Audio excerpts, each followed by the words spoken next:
Salut les gens, bienvenue sur la chaîne All Passion et bienvenue dans le Sud. Alors je pensais en avoir terminé avec les graveurs laser pour te présenter les divers avantages selon leur puissance en fonction de l'utilisation que tu voudrais en avoir. Et voilà qu'on me propose de pouvoir tester un modèle cette fois-ci de 40 watts, le Falcon 2 Pro de chez Creality dans la version 40 watts donc, parce qu'il est décliné en trois versions, une version 22 watts et aussi une version en 60 watts. Alors le dernier graveur laser que je t'ai présenté était le Mecpo de 33 watts, donc déjà un truc assez puissant, je te mets le lien de la review par là si tu veux la voir. Et bien cette fois-ci on est sur un graveur laser qui présente 7 watts supplémentaires, on est à 40 watts, mais il possède aussi quelques petits avantages qui peuvent potentiellement t'intéresser. Alors pour ce Falcon 2 de chez Creality décliné dans cette version Pro, on est exactement sur la même structure, le même graveur laser que le Falcon 2. Comme tu peux le voir avec la taille du carton, et bien comme pour le Falcon 2, on arrive sur un assemblage déjà effectué, le graveur arrive quasiment prêt à l'emploi. Il ne va simplement falloir qu'assembler toutes les options déclinées dans cette version Pro. Je vais te présenter bien évidemment tout ça en détail, mais avant ça, je vais te faire un petit unboxing rapide de tout ce qu'on retrouve à l'intérieur du carton.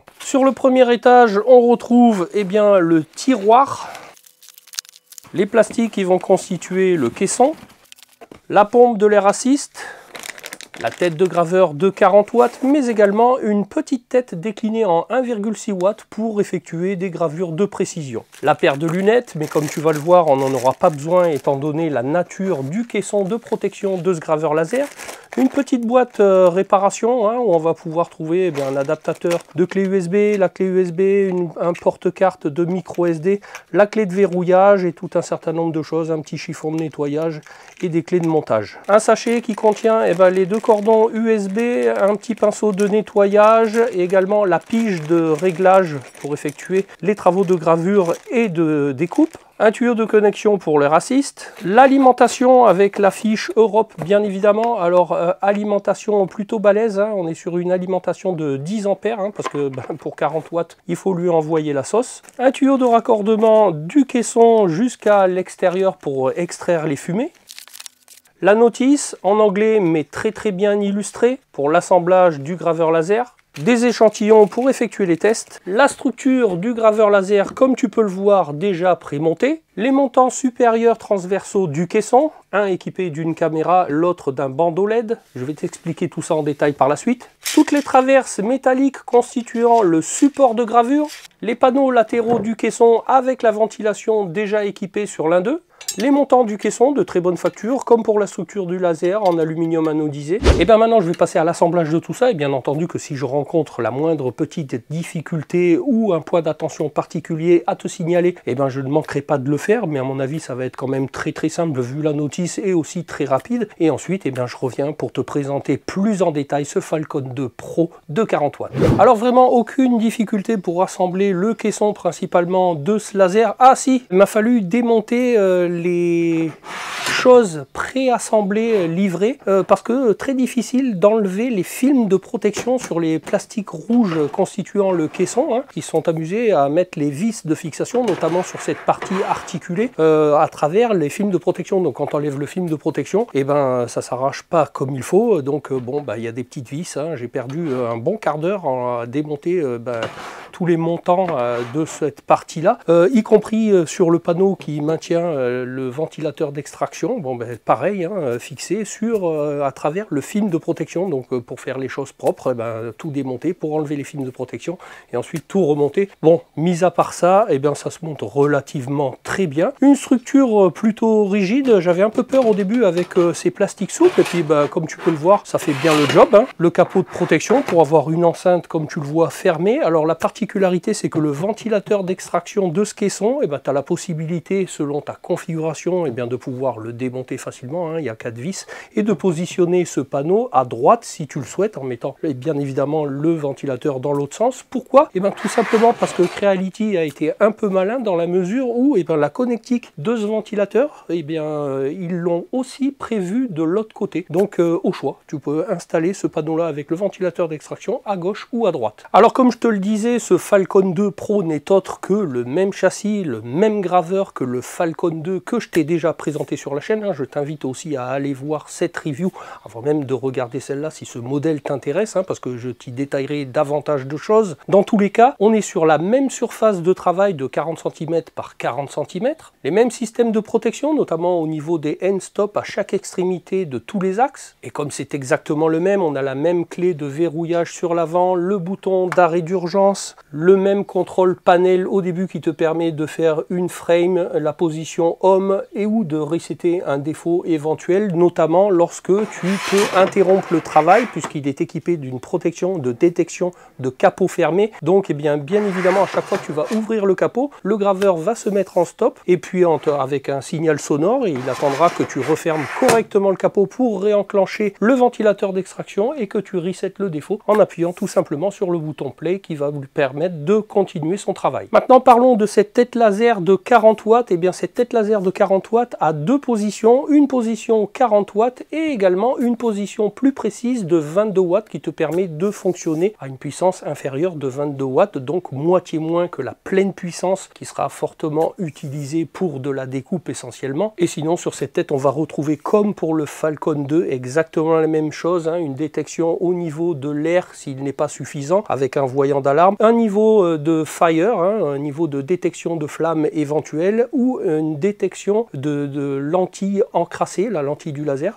donc ça te permet de savoir que ça le détecte parce que la luminosité est moins puissante pour faire passer le laser et donc ça t'invite à nettoyer la lentille éventuellement, donc ça aussi c'est pas mal. En ce qui concerne les détections, le châssis, le contrôle panel, la tête laser avec le système de détection, c'est tout pareil que le Falcon 2 pour l'instant. Alors bien entendu que cette puissance de 40 watts, comme je te le disais, va être fort utile pour effectuer essentiellement de la découpe, parce que je te rappelle que tu n'as pas besoin d'avoir un graveur puissant pour ne faire que de la gravure. D'ailleurs, lorsque ce graveur passe en mode gravure, il se met tout seul en position précise en 22 watts, ce qui suffit largement. On ne fait pas de la gravure à 40 watts, d'autant que quand tu as un graveur très puissant, le faisceau est plus épais. Je te rappelle que c'est des cellules empilées les unes sur les autres, un cumul de cellules de 5,5 watts. Donc forcément, pour faire 40 watts, tu comprends bien que le faisceau arrive de manière plus forte et plus épais. Donc quand tu veux faire du travail de précision, on retombe dans une puissance de 22 watts. Et pour faire de la gravure, c'est amplement suffisant. Concernant l'extraction d'air, alors outre le fait que tu vas pouvoir la monter soit à gauche, soit à droite, selon la configuration où tu voudras utiliser un tel graveur,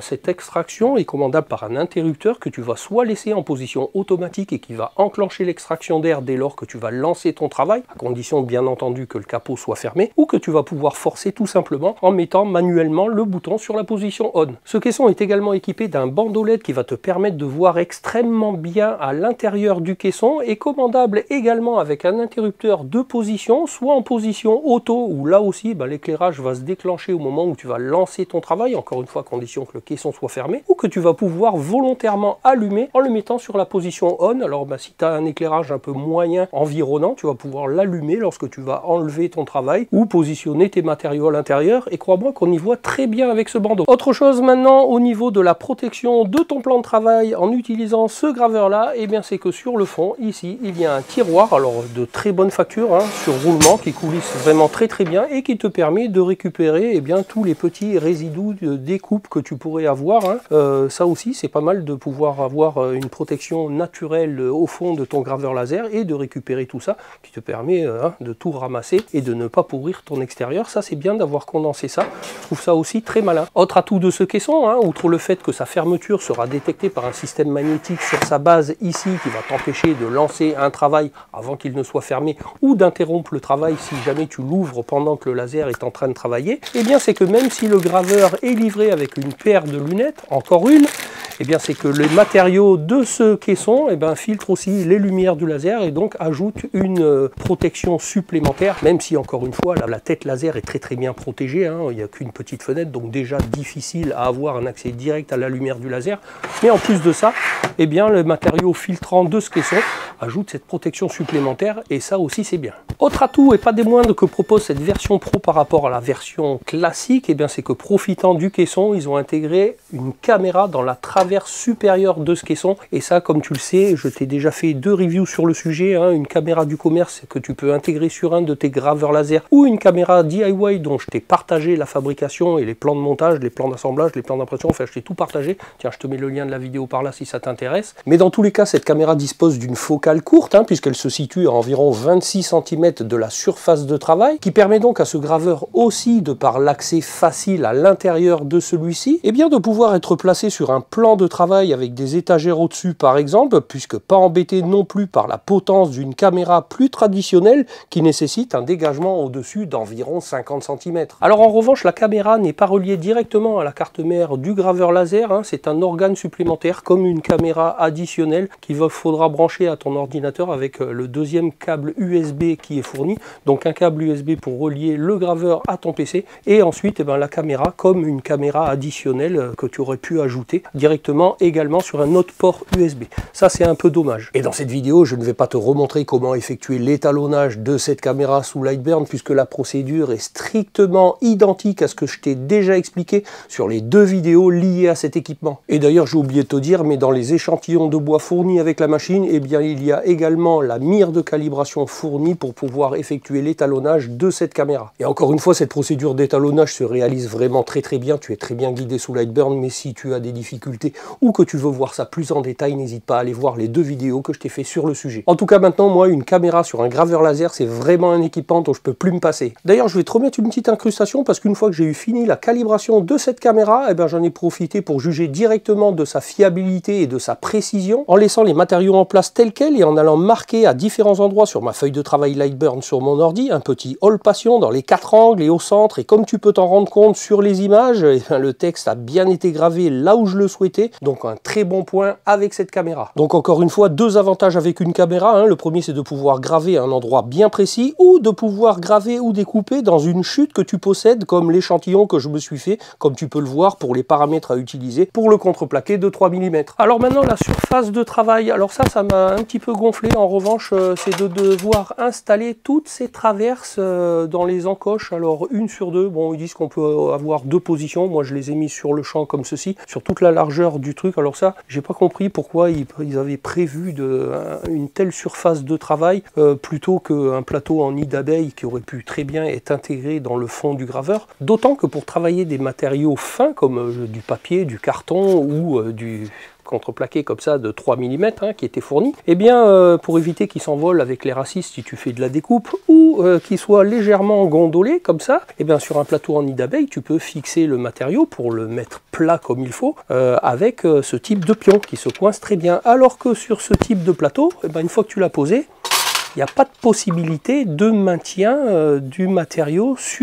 pour le plaquer correctement à plat sur ces traverses. Ça, je trouve ça un petit peu dommage. Autre inconvénient avec ce graveur, alors je me fais l'avocat du diable, hein, je le trouve très bien, hein, c'est juste que c'est des choses que j'ai remarquées en faisant les tests de cet appareil-là par rapport au Falcon 2, bien évidemment, que je possède, mais également des autres lasers. C'est que lorsque moi, par exemple, tu vois, j'achète des grandes plaques de bois comme ça, en mélaminé de 3 mm, du mélaminé blanc, eh bien, je ne me le fais pas découper ou je n'achète pas des morceaux de 40 cm par 40 cm. Je le glisse sous le laser parce que même si ça dépasse de chaque côté, il suffit que ça passe sous les axes de déplacement de la tête et je découpe dedans sans me préoccuper de quoi que ce soit. Avec ce graveur laser là, tu n'as pas la possibilité de mettre le graveur à cheval sur les matériaux que tu vas vouloir découper. Donc il va falloir des matériaux déjà découpés à la dimension que tu vas pouvoir insérer sur la surface de travail. Comme je te le disais au début de la vidéo, petit bonus avec ce Falcon 2 Pro, c'est qu'il est également livré avec une tête laser de 1,6 watts qui se change très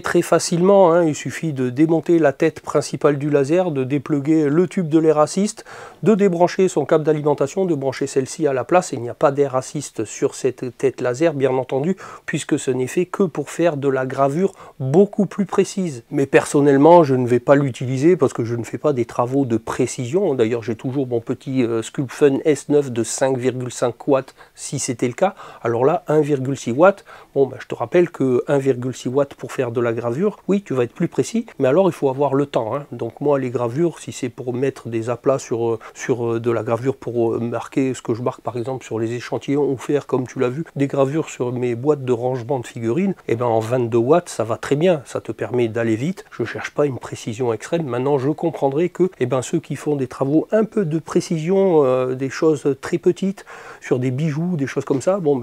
tu auras la possibilité d'avoir cette tête de 1,6 watts qui te permettra de réaliser ces travaux-là qui demande peut-être une extrême précision. Alors je vais te montrer quand même rapidement la différence de gravure avec la tête de 22 watts et la gravure en 1,6 watts au travers de ces deux échantillons, et tu vas voir que la précision, la netteté est bien plus importante en 1,6 watts, sauf qu'encore une fois, c'est au détriment de la vitesse d'exécution, puisque pour réaliser l'échantillon en 1,6 watts, il a fallu à peu près 6 minutes 30, 6 minutes 50,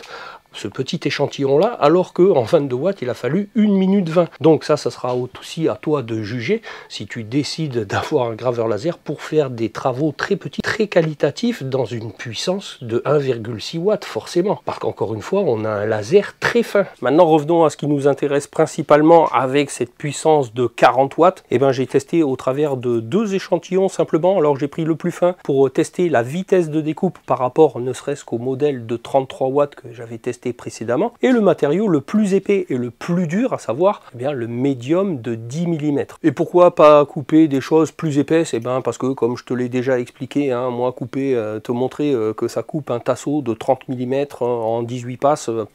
aucun intérêt. Moi le jour où je veux couper un tasseau, comme je te l'ai déjà dit, je prends une scie sauteuse ou je prends une scie circulaire. Là on n'est pas fait encore une fois avec ce type de graveur pour faire des meubles, hein. On fait de la découpe sur des matériaux, on va dire jusqu'à du 10-12 mm, quelque chose comme ça, et la puissance va intervenir dans quoi? Dans le temps de découpe principalement. Plus tu es puissant, au plus tu vas pouvoir découper rapidement, surtout avec une telle puissance. Donc au final les 7 watts supplémentaires par rapport au MechPro de 33 watts, avec ce Falcon 2 Pro de 40 watts, ne serait-ce que pour ce petit contreplaqué de 3 mm, on est passé d'une vitesse de 800 à une puissance de 100%, à une vitesse de 1000 avec seulement une puissance de 70%. Donc tu vois, on en a encore un peu sous le capot, hein. Là j'ai augmenté la vitesse de 200 mm par minute, ce qui est quand même pas négligeable, surtout si tu vas découper des grandes pièces, si tu fais des petites constructions, des choses comme ça. En tout cas 200 mm par minute, c'est vraiment pas négligeable, et en plus à 70% de ces 40 watts, alors que là j'étais à 100% pour une vitesse de 800.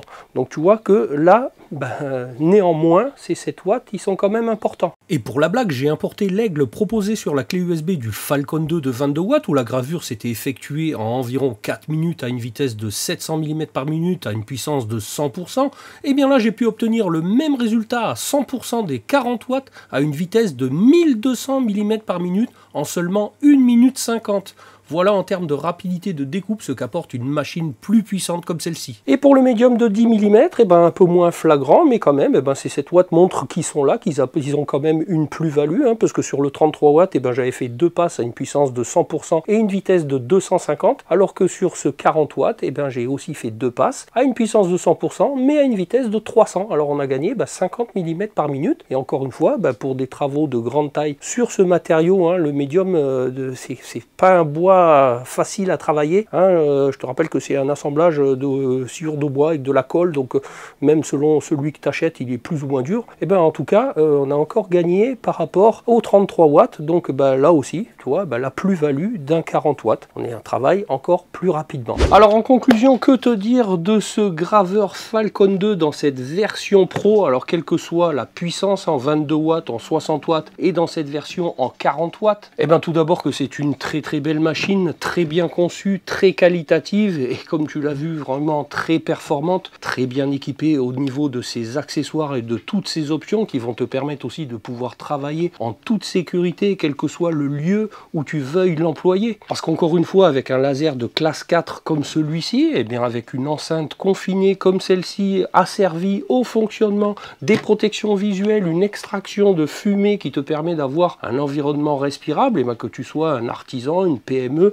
ou une association, un club avec des personnes qui naviguent autour de la machine, ben, tu vas pouvoir utiliser une telle machine si, encore une fois, le besoin s'en fait sentir dans ton application. Comme tu l'as vu, la puissance de 40 watts est au rendez-vous et te permet d'accomplir des tâches de découpe essentiellement de manière très rapide. Des tâches de gravure néanmoins en basculant avec la puissance de 22 watts, comme le Falcon 2, hein, bien entendu, et bien, te permet également de faire des gravures de manière très rapide, au détriment un peu de la précision, comme tu l'as vu, qu'on peut avoir avec un laser de moindre puissance. Donc là, encore une fois, eh ben, choisis un graveur laser en fonction de ce que tu veux en faire, bien évidemment. Donc un laser que tu vas pouvoir stocker facilement avec des rangements au-dessus, parce que l'accès se fait comme ceci. Une extraction d'air que tu vas pouvoir mettre à gauche ou à droite selon ta configuration, ou de manière à pouvoir extraire les fumées vers l'extérieur. Moi, j'en ai pas besoin parce qu'encore une fois, je travaille dans mon garage. Équipé d'une caméra, hein. Alors ça, c'est un équipement dont je te disais que moi, je pouvais plus me passer, et d'autant plus qu'avec celui-ci, une focale courte, et ben, tu vas pouvoir le ranger plus facilement qu'avec une potence qui mesure au moins 30 cm de plus sur le dessus du laser. C'est la raison pour laquelle moi, ben, j'avais sorti un modèle DIY pour cette potence de laser que je devais démonter et remettre en place plus souvent, donc de ne pas avoir à refaire la calibration. Bon ben là, à chaque fois que tu vas vouloir te servir du laser, plus besoin de recalibrer la caméra puisque tu l'as déjà fait dès sa mise en service. Alors maintenant, les points qui m'ont dérangé avec cette machine, bon ben le premier, hein, c'est juste lié au caisson. Hein. Bah oui, quand tu as une machine dans un caisson, ben, les matériaux que tu peux mettre à l'intérieur, il faut qu'ils rentrent à l'intérieur du caisson. Donc plus de possibilité pour moi de pouvoir passer des planches plus grandes, comme je te le disais, comme j'avais l'habitude de faire. Bon ben ça, il faut le savoir, hein, il suffit de pouvoir s'adapter. Le deuxième point, ben, comme je te l'ai dit, c'est la surface de travail, ce plateau là avec ses lames amovibles. Bon ben ça, moi ce qui me dérange, ben, c'est de ne plus pouvoir fixer les matériaux qui seraient éventuellement gondolés, ou des matériaux plus fins qui risqueraient de se déplacer lorsque tu vas vouloir les découper, comme du papier, du carton, ou des choses que tu pourrais faire, de la mousse, je ne sais pas, en tout cas des matériaux légers qui, avec la présence d'air, pourraient avoir tendance à bouger et donc gâcher ton travail. Donc ça, je trouve ça un peu dommage qu'ils aient pas mis un plateau en nid d'abeille. Maintenant, fais-moi confiance, j'essaierai de réfléchir à la question. Et puis le dernier point, alors je ne sais pas si c'est un point négatif ou quoi, mais en ayant voulu tout bien caréner, tout bien prévu, ne serait-ce que pour passer les fils de l'extracteur d'air dans les deux rainures qui sont prévues à cet effet, et ben c'est de toujours aussi avoir laissé la pompe d'air assist à l'extérieur. Ils auraient peut-être pu prévoir, je ne sais pas, un compartiment derrière ou quelque part un autre modèle pour l'intégrer dans la machine. Là, on a encore cette petite verrue sur le côté avec cet air assist que si tu déplaces ton laser, en tout cas si tu ne le mets pas sur un plan fixe, faut bien penser quand même à le débrancher. C'est un petit point négatif que Creality pourrait faire évoluer. Alors en termes de tarification, on n'est pas sur un produit bon marché, mais toutefois si toutes les options liées à cette version Pro t'intéressent et que la version 22 watts puisse satisfaire pleinement à tes besoins, sache que tu vas pouvoir te munir de cette version Falcon 2 Pro dans une version 22 watts pour profiter exactement de toutes ces mêmes options et un tarif plus abordable. Encore une fois, la puissance de 40 watts ou de 63 watts pourra satisfaire son public qui trouvera la nécessité d'utiliser une telle puissance. Alors dans la description de la vidéo, je te mettrai bien entendu les liens où tu pourras te procurer ce Falcon 2 Pro, quelle que soit sa version de puissance, au meilleur prix, et en plus je t'ajouterai le code promo qu'on m'a fait passer pour que tu puisses bénéficier d'une réduction supplémentaire. N'hésite pas à aller voir. Dans tous les cas, j'espère avoir fait au mieux pour te présenter ce Falcon 2 Pro de chez Creality qui trouvera son public très certainement quel qu'il soit. Alors si la review de ce produit t'a plu, comme d'habitude, je compte sur toi pour me le témoigner, à me le dire dans les commentaires, à partager la vidéo sur tous tes réseaux, ça pourra m'aider à faire grossir la chaîne, à t'abonner à celle-ci si c'est pas déjà fait, et surtout d'activer la petite cloche avec toutes les notifications si tu veux être informé de la sortie de mes prochaines vidéos. Je te rappelle que tu peux toujours aller checker les anciennes, tu pourras trouver ça utile, divertissant, enrichissant. Et moi je te dis à bientôt pour une prochaine vidéo. Allez, salut les gens!